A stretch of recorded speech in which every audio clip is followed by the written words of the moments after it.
Is it safe to consume raw eggs?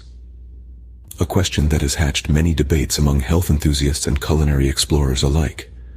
Diving straight into the egg yolk, raw eggs are indeed packed with nutrients.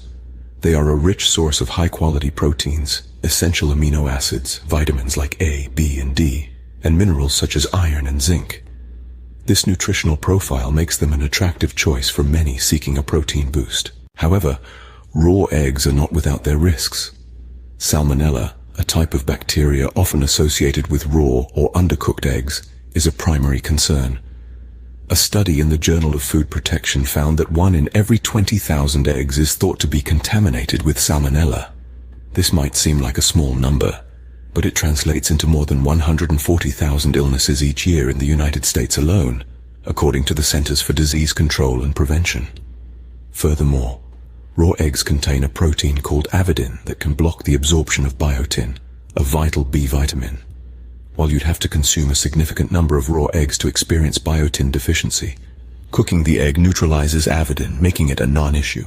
On the other hand, cooking eggs also changes their nutritional profile. Research published in the Journal of Agricultural and Food Chemistry indicates that boiling or frying an egg can lead to a significant reduction in vitamin B5 and B7. So, what's the verdict? Is it safe to consume raw eggs? The answer is it depends.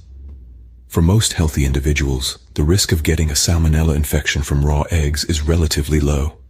However, for the elderly, pregnant women, infants, and individuals with compromised immune systems, the risk is higher and it's generally recommended to avoid raw eggs. In conclusion, raw eggs are a nutritional powerhouse, but they come with potential risks.